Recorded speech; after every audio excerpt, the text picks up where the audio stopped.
مساء الفل.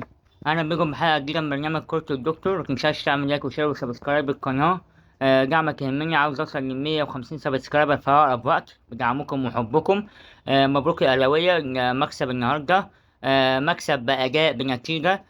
كسبنا الاسماعيلي 4-0. مع الرأفة كمان مضيعين كور كتير. امام عاشور يستمر في التألق.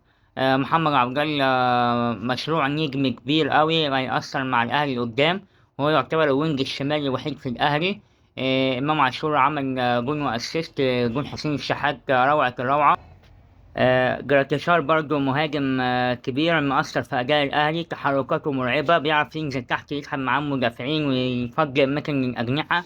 عمل أسيست وجايب ضربة جزاء.